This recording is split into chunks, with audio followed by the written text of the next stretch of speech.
Hi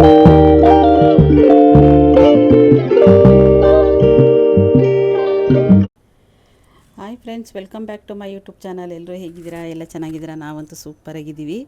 ಇವತ್ತು green chicken gravy ಮಾಡಿ ತೋರಿಸ್ತಾ ಇದ್ದೀನಿ. ಮುದ್ದೆಗಂತೂ ಸಕ್ಕತ್ತಾಗಿರ್ತದೆ. ನೀವು ಒಂದು ಸಲ ಟ್ರೈ ಮಾಡಿ ನೋಡಿ. ನಾವು ಮಂಡ್ಯ ಸ್ಟೈಲಲ್ಲಿ ನಾವು ಯಾವ ಥರ ಮಾಡ್ತೀವಿ ಅಂತ ನಾವು ನಿಮ್ಮ ಹತ್ರ ಶೇರ್ ಮಾಡ್ಕೋತಾ ಇದ್ದೀನಿ. ಬನ್ನಿ ಹೇಗೆ ಮಾಡೋದು ಅಂತ ನಾನು ತಿಳಿಸ್ಕೊಡ್ತೀನಿ.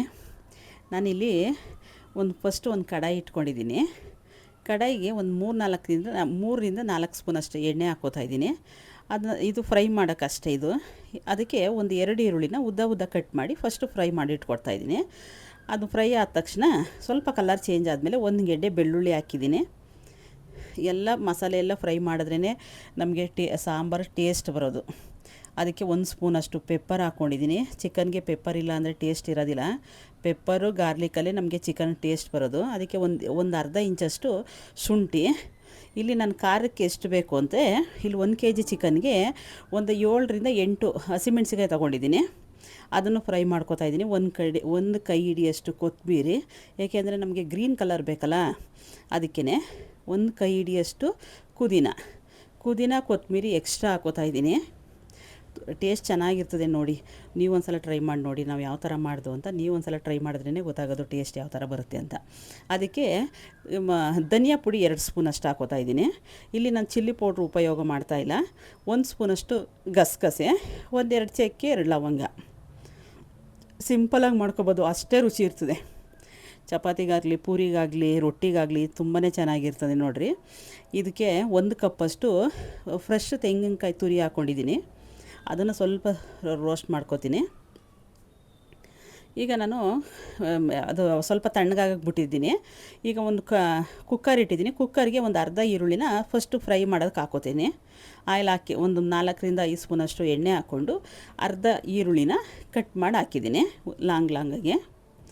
ಅದಕ್ಕೆ ಇವಾಗ ನಾನು 1 kg ಚಿಕನ್ ತೊಗೊಂಡಿದ್ನಲ್ಲ, ಅದನ್ನು ಚೆನ್ನಾಗಿ ತೊಳೆದು ಇಟ್ಕೊಂಡು ಇವಾಗ ಚಿಕನ್ನ ಸೇರಿಸ್ತಾ ಇದ್ದೀನಿ.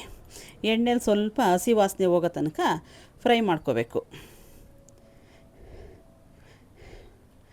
ಎಣ್ಣೆಲಿ ಫ್ರೈ ಮಾಡಿದ್ರೆ ಸ್ವಲ್ಪ ಅದು ಹಸಿ ವಾಸನೆ ಇರ್ತದಲ್ಲ, ಚಿಕನ್ ಸ್ಮೆಲ್ಲೆಲ್ಲ ಹೋಗಲಿ ಅಂತ ಸ್ವಲ್ಪ ಎಣ್ಣೆಲಿ ಚೆನ್ನಾಗಿ ಫ್ರೈ ಮಾಡ್ಕೋತೀನಿ. ಈಗ ರುಚಿಗೆ ತಕ್ಕಷ್ಟು ನಾನು ಉಪ್ಪು ಸೇರಿಸ್ತಾ ಇದ್ದೀನಿ. ಇವಾಗ ನಾನು ಮಿಕ್ಸಿ ತಣ್ಣಗಾಯಿತು. ಅದಕ್ಕೆ 1-2 ಟೊಮೊಟೊನ ಹಾಕಿ ನಾನು ಇವಾಗ ಪೇಸ್ಟ್ ಮಾಡಿ ಇಟ್ಕೋತಾ ಇದ್ದೀನಿ. ನೋಡಿ, ಈ ಥರ ನುಣ್ಣಗೆ ಪೇಸ್ಟ್ ಆಗಬೇಕು. ಅದು ಫ್ರೆಶ್ ತೆಂಗಿನಕಾಯಿ ಹಾಕಿದ್ನಲ್ಲ, ಆವಾಗ ಏನು ಅಷ್ಟು ಹುಳಿ ಏನು ಬೇಕಾಗಿರೋದಿಲ್ಲ. 1-2 ಟೊಮೊಟೊ ಹಾಕ್ಕೊಂಡ್ರೆ ಸಾಕು. ಇಲ್ಲಿ 2-3 ಜನಕ್ಕೆ ಆಗುವಷ್ಟು ನಾನು ಮಾಡ್ತಾಯಿರೋದು. ನೋಡಿ, ಎಣ್ಣೆ ಎಲ್ಲ ಬಿಟ್ಟು ನಾನು ನೀರು ಸ್ವಲ್ಪನೂ ಹಾಕಿಲ್ಲ. ಅದು ಎಣ್ಣೆಲೇ ಚೆನ್ನಾಗಿ ಫ್ರೈ ಆಗ್ತಾಯಿದೆ ನೋಡಿ. ಇವಾಗ ನನ್ನ ಎಣ್ಣೆಲಿ ಫ್ರೈ ಆಗಿದೆ. ಇವಾಗ ನಾನು ಮಸಾಲೆ ಸೇರಿಸ್ತಾ ಇದ್ದೀನಿ. ಆ ಮಸಾಲೆನೂ ಸ್ವಲ್ಪ ಒಂದು ಸಲ ಫ್ರೈ ಮಾಡ್ಕೊಳ್ಳೋದ. ನಾವು ಫ್ರೈ ಮಾಡಿದಷ್ಟು ಸಾಂಬಾರು ನಮಗೆ ರುಚಿ ಬರುತ್ತೆ. ಯಾವುದೇ ಸಾಂಬಾರು ಮಾಡಿದ್ರೂ ಅಷ್ಟೇ ಚೆನ್ನಾಗಿ ಸ್ವಲ್ಪ ಎಣ್ಣೆಲಿ ಫ್ರೈ ಮಾಡಿದ್ರೇ ನಮಗೆ ಟೇಸ್ಟ್ ಬರೋದು. ನೋಡಿ, ಇವಾಗ ನಮಗೆ ಸಾಂಬಾರು ಎಷ್ಟು ಬೇಕು ಅಷ್ಟು ನೀರು ಸೇರಿಸವ. ಏಕೆ ಕುದೀತದಲ್ಲ, ಸ್ವಲ್ಪ ನೀರು ಕಡಿಮೆ ಆಗುತ್ತೆ. ಇವಾಗ ಚಿಕನ್ ಮಸಾಲೆ ಎಲ್ಲ ಹಿಡಿಬೇಕಲ್ಲ.